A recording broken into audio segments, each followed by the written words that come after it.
Hey guys, welcome back to my channel. I am Danielle, aka Stitcherista here on YouTube, and today is Monday, October 16th. So I hope you all had a good week and a good weekend. I had a good week and a weekend. I did get stitching done. I didn't do any diamond painting this week, or really tiny bit. So I'm not even going to show you that because there isn't really that much progress. But Saturday, I actually had to work, and that's rare. I mean, I really don't usually work on the weekends, and was just had a lot to do on Sunday morning. So I was like, there's no way I'm going to get my video done. So hence today is my weekly update. So questions, I did have a few more questions. How do I know when selecting a pattern that it is appropriate for perforated paper? Very good question. So first off, no fractional stitches. You cannot do fractional stitches on paper because you cannot pierce the center of it like you can fabric. Also, no over one. What the designer that comes to mind is Plum Street Samplers. They usually will have a word or like a little bird or something that's over one. You have to be very conscious of that. You cannot do over one on perforated paper. And, besides that, I've been just stitching a really long time that I can look at a pattern and pretty much be able to decide whether I should do it on perforated paper or not. And back stitching, if you remember my Salem Sisters piece, all of the backstitched words that they did, I subbed out buttons for it because backstitch is not impossible on perforated paper, but you have to be really careful of not having it shown on the back when you carry the thread from one letter to another. So those things. And it comes with practice, with experience, for sure. Okay, someone else said that they tried glue dots and it would not stay in the pen. Now, I'm going to show you. So when I first tried it, like months and months ago, it didn't stay in the pen for me either. And I think why. So when I put the glue dot in the pen, it usually, and I only use one, okay? It will usually be sticking up. You don't want it sticking up. You need to have it flush. So what I do is I will cut the glue dot so it's flush with the top of this pen. Game changer. That's my trick for it, because if you have it stuck over the lip of the pen, it will come out. Trim it. I use little needlework scissors and just cut off that little bit, and so it's flush. 2 thumbs up. All right, and someone else. So I know I mentioned before, I have a playlist on my channel where I did a whole bunch of cross stitch tutorials, kind of like a beginner playlist, like how to figure out, size of fabric, things like that. Someone watched my Q-snap video and said they didn't know what drum tight meant. Like they felt like when they tightened the brackets on the Q-snap, that their fabric was too tight. And I'm like, to me, drum tight is you can almost bounce a quarter off the fabric. I like my fabric tight with a Q-snap because I feel like my stitches are more uniform. That's just me. But yeah, drum tight, where you can almost bounce your finger off of it and it makes a noise. Do you know what I mean? Okay, so that was all the questions. Movies and TV this week. I've watched a bunch. I'm still watching Dance Moms. I'm on season 5. Those children are dropping like flies off of that team. It is just, it's always a hot mess. I watched a good movie on Netflix called Reptile. And it has, is it Justin Timberlake? Who is that guy? I'm looking it up because I have my iPad right here. I want to say it's him, but I don't remember. I will read you the premise of the movie, though. Oh, yeah, here we go. Reptile. Justin Timberlake. I was right. So it also has Alicia Silverstone in it. A detective unravels a murder case where nothing is as it seems.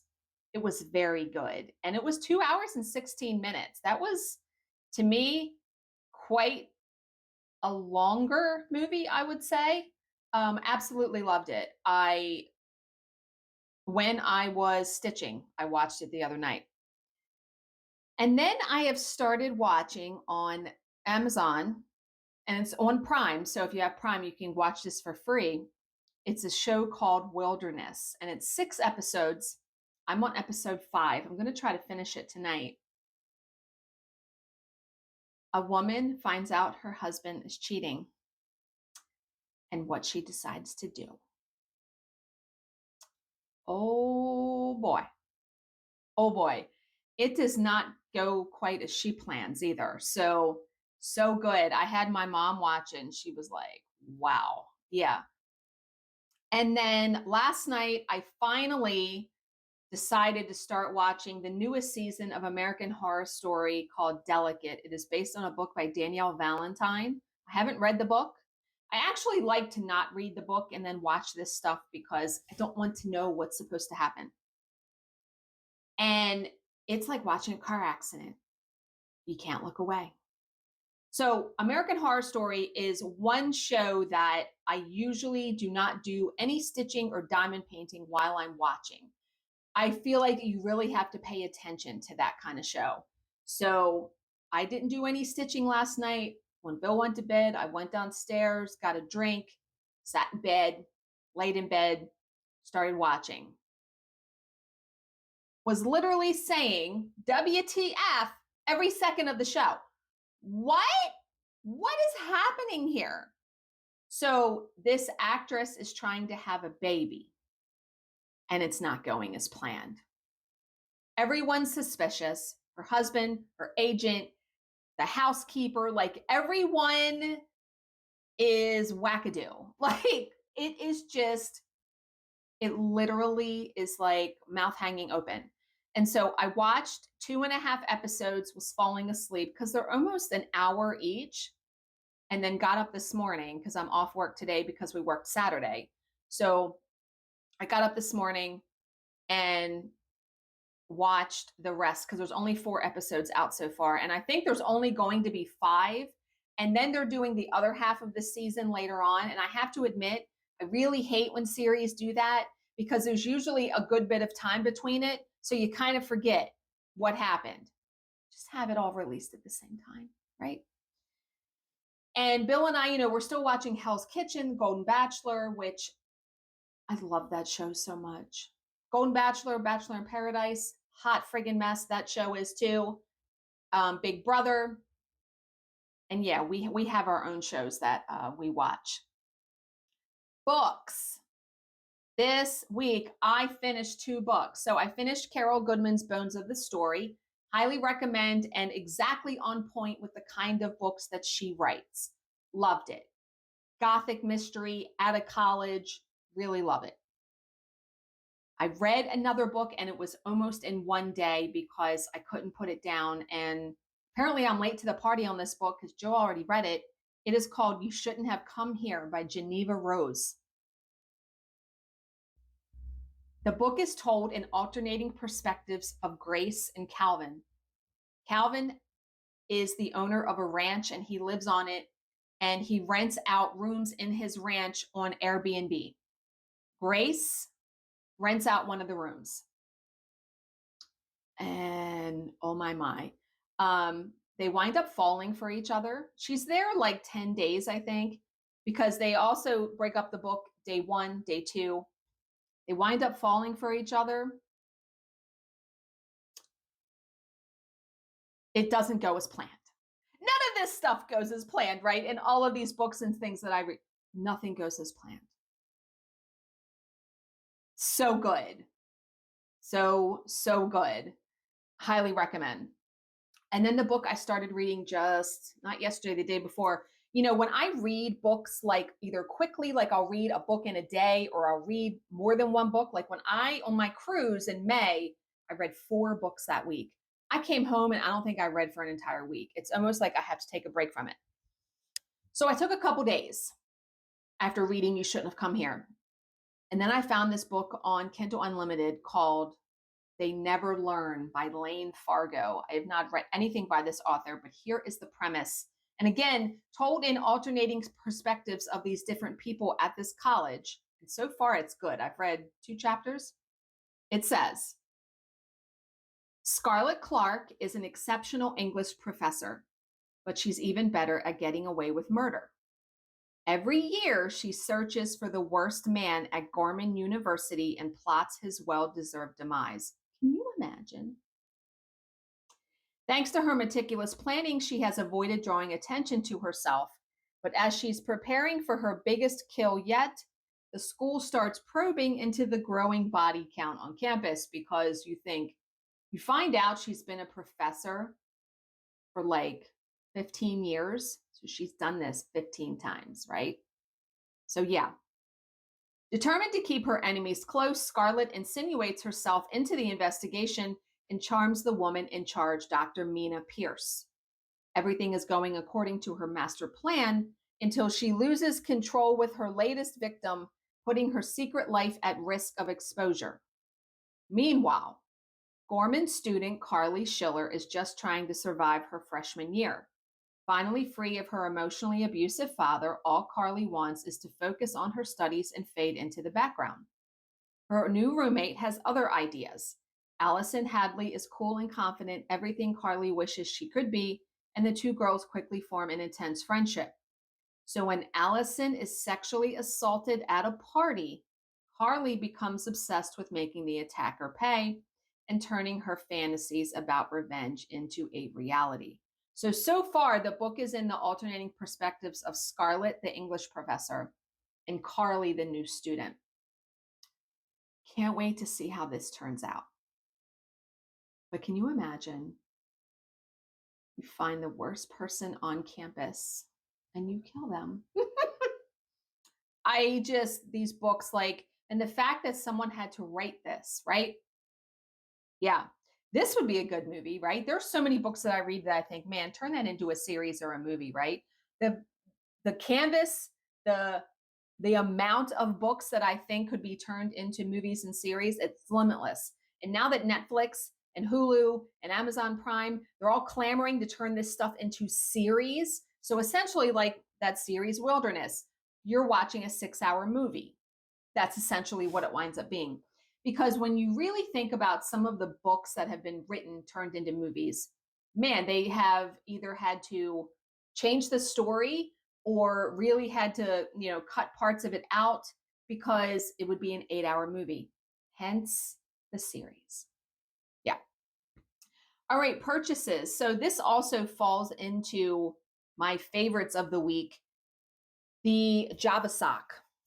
So, and this is the one I have. So I wanted something to fit my Starbucks large cup, or when I get a Starbucks drink, because the past couple weeks I have been getting strawberry acai lemonade at the Starbucks inside the Harris Teeter when I go grocery shopping. It sweats like crazy, drives me bananas. And I was tired. I used to put a paper towel over the bottom and put a hair tie. Danielle. Yeah, I did that. I've done that for months, but I was like, that's it. Well, I decided to go on Amazon and I purchased like a knockoff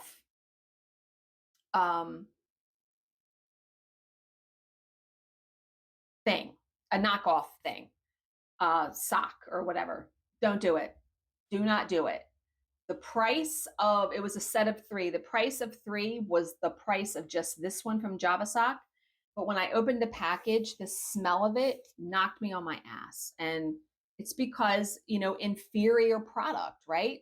This, I can't even smell. This had barely a smell, and now there's no smell at all. So I returned that to Amazon, decided to do more research, and decided to buy the Java Sock. 10 stars, 5 stars, 5 stars, 2 thumbs up, 100 stars. This is so wonderful to be able to hold it and all the condensation goes in there. And actually it helps to keep the drink even colder because it's holding all of that in, right? So Jill said she has actually gotten them from their website. So I went to their website and I actually ordered a few more. I ordered a smaller one for like a medium drink. I ordered one for a soda can.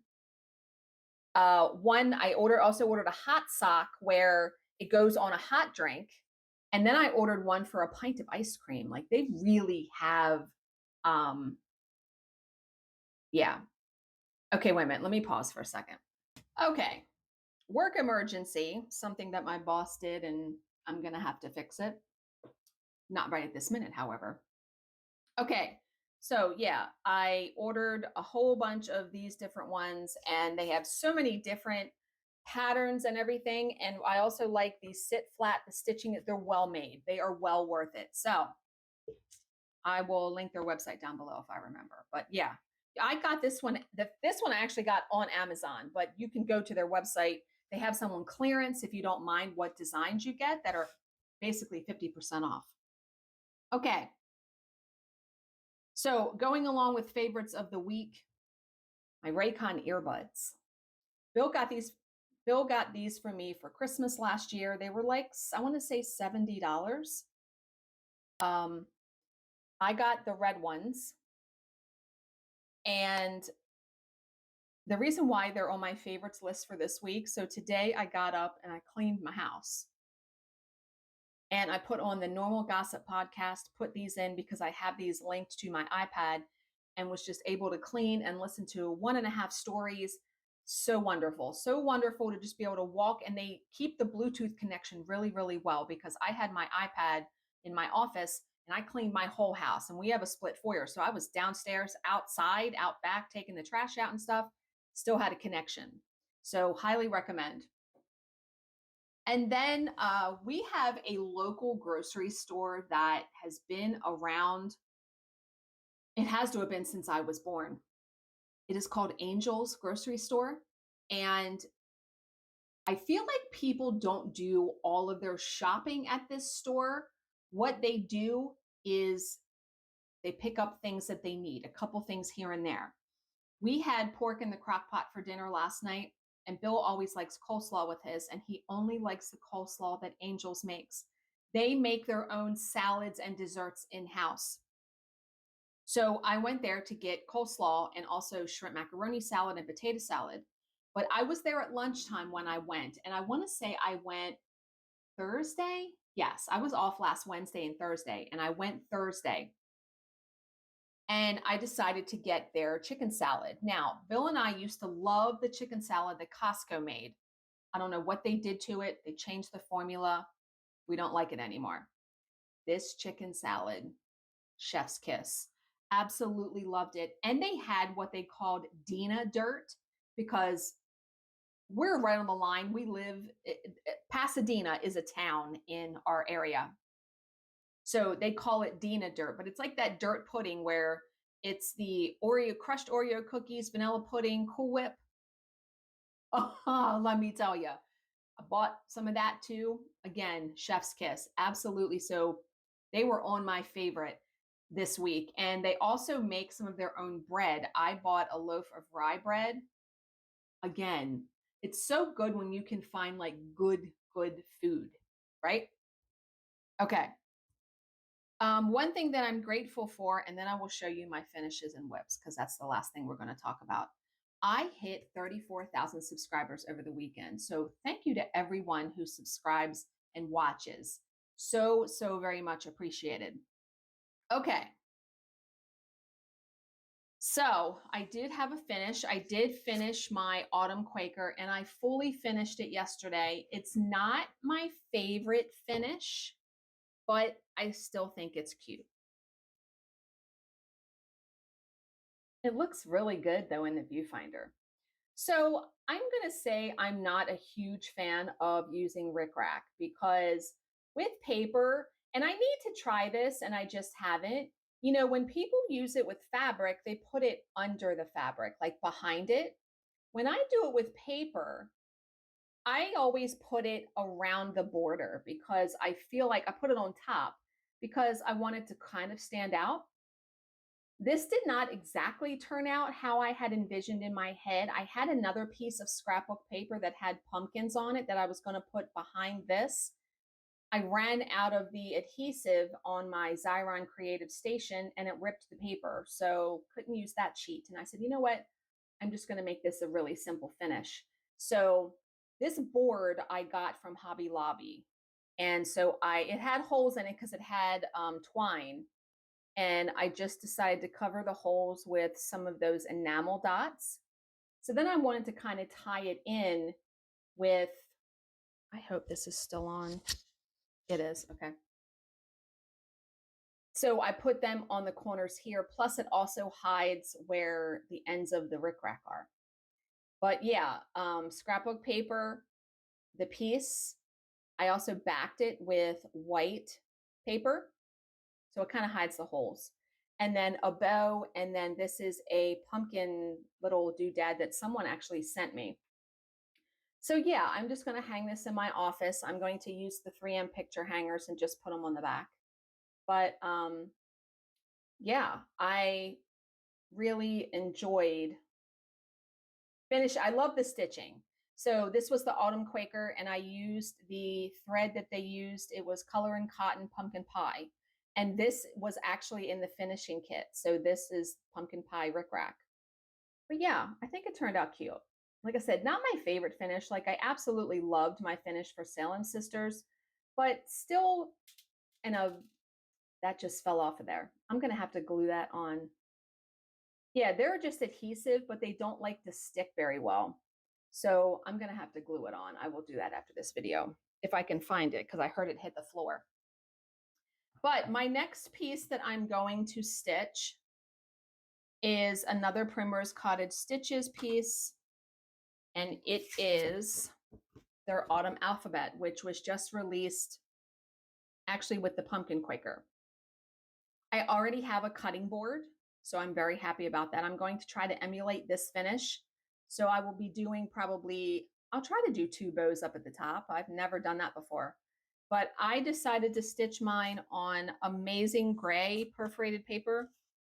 I haven't done any stitching on it yet. I am going to try to stitch tonight. But here is the color of the paper that I'm going to use. I'm going to use this. I am using all of the thread. It calls for Classic Color Works and Weeks Dye Works. I bought their thread packs, so I'm going to be using all of the thread. But yeah, they use, if you see in the finish, they use, it looks like olive green rickrack and then 2 fabric boards. So I would use the scrapbook paper. So we'll see. But yeah, that's all I got.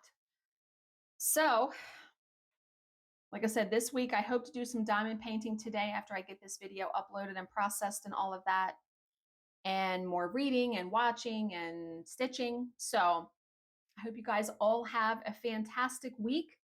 As always, if you have any questions, please leave them in the comments section. And I'm getting text messages from my boss as I'm doing this video. I will answer your questions to the best of my ability. Thank you so much for watching and subscribing, and I will see you in my next video. Bye, guys.